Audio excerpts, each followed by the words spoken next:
வணக்கம். தமிழன் செய்தி களம். வருகின்ற நாடாளுமன்ற தேர்தலில் அதிமுக கூட்டணிக்கு ஐக்கிய முஸ்லிம் முன்னேற்றக் கழகம் ஆதரவு அளித்துள்ளது.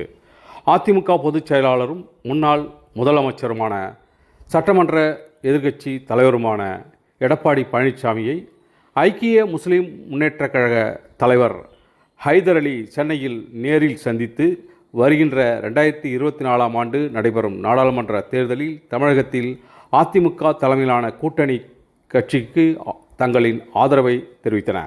இந்த சந்திப்பின் போது ஐக்கிய முஸ்லிம் முன்னேற்றக் கழகத்தின் மாநில பொதுச் செயலாளர் பாலை ரபிக், பொருளாளர் திருப்பூர் ஹாலிதீன், மாநில துணைத் தலைவர் முஷாஹிதீன் ஆகியோரும் அதிமுக முன்னாள் அமைச்சர்களும் உடன் இருந்தனர்.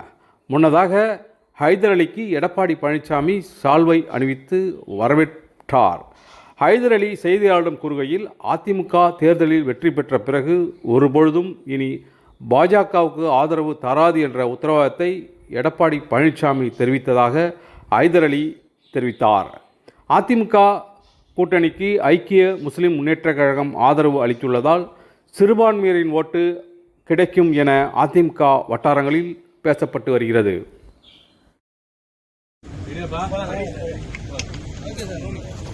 வருகின்ற நாடாளுமன்ற தேர்தலில் அனைத்து இந்திய அண்ணா திராவிட முன்னேற்றக் கழகத்தினுடைய அமைகிற கூட்டணியை ஆதரிப்பது என்றும், பிஜேபியோடு இவர்களுடைய உறவுகளை முழுமையாய் அறுத்துக் கொண்டு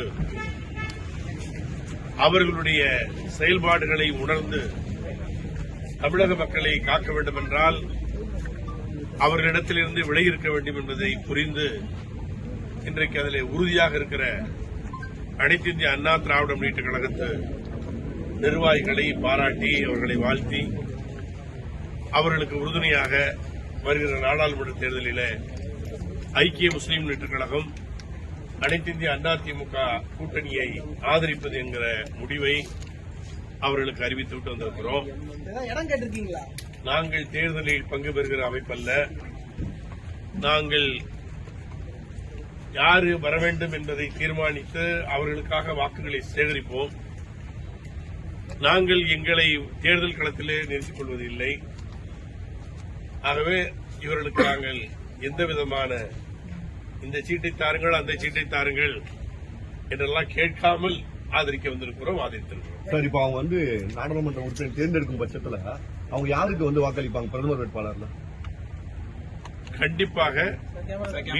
கண்டிப்பாக அவர்கள் பிஜேபி ஆதரிக்க மாட்டார்கள் என்கிற உத்தரவாதத்தை வந்திருக்கிறார். காங்கிரஸை ஆதரிப்பார்கள். அந்த நேரத்தில் அதாவது காங்கிரஸ் இப்ப இந்திய கூட்டணியில் யார் பிரதம வேட்பாளர் என்பதை இன்னும் அறிவிக்கவில்லை. நல்லா புரிஞ்சுக்கணும். நான் இன்னும் ஒருபடி மேல 2-3 நாட்களுக்கு முன்னால் அறிக்கை கொடுத்திருக்கிறேன். இந்திய கூட்டணியில் அனைத்து இந்திய அண்ணா திமுகவை சேர்க்க வேண்டும். இது எப்படி சாத்தியம் என்று கேட்கலாம் நீங்க. இப்ப மேற்கு வங்கத்தில் இடதுசாரிகளும் மம்தா பானர்ஜியுடைய திரிணாமுல் காங்கிரசும் எதிரெதிர் அணியில் இருக்கிறார்கள். இங்கே கேரளத்தில் காங்கிரசும் இடதுசாரிகளும் எதிரெதிர் அணியில் இருக்கிறார்கள். ஆனால் அவர்கள் இந்திய கூட்டணியில் இருக்கிறார்கள். அதுபோல இங்கே இந்தியா அதாவது தமிழ்நாட்டிலையும் அனைத்து இந்திய அண்ணா திமுகவையும் இந்தியா கூட்டணியிலே சேர்த்துக் கொள்ள வேண்டும் என்று நான் கூறியிருக்கிறேன். அப்படி நோக்கம் என்ன என்பதை எங்களுக்கு புரிந்திருக்கு. இந்தியா கூட்டணியில சேர்க்கணும் நீங்க திமுக ஆதரவு, அதிமுக ஏன் இந்தியா கூட்டணியில சேர்வது? திமுகவுக்கு ஆதரவு தரணும். நான் உங்களுக்கு சொல்றேன்ல, இந்தியா கூட்டணியில் இருக்கிறது. இந்தியா கூட்டணியில சேர்க்கணுங்கிறோம். இந்தியா கூட்டணியில சேர்க்கணுங்கிறோம். ஏன்னா மேற்கு வங்கத்தில் இடதுசாரிகளும் மம்தா பானர்ஜியும் எதிரெதிர் அணியில இருக்கிறாங்க. அவங்க இந்தியா கூட்டணியில இல்லையா? இப்ப பஞ்சாப்ல ஆம் ஆத்மியும் காங்கிரசும் எதிரெதிரிகளா இருக்கிறாங்க. ஆனா இந்தியா கூட்டணியில் இருக்கிறாங்க.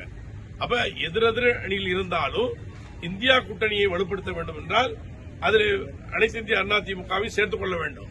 இப்ப அனைத்து இந்திய அண்ணா திமுக ஜெயித்து வந்த பிறகு அனைத்து இந்திய அண்ணா திமுகவினுடைய உறுப்பினர்கள், அந்த நாடாளுமன்ற உறுப்பினர்கள் நிச்சயமாக அவர்கள் பிஜேபியை ஆதரிக்க மாட்டார்கள் என்பதை நானே உங்களுக்கு உறுதியாக சொல்கிறேன். நன்றி.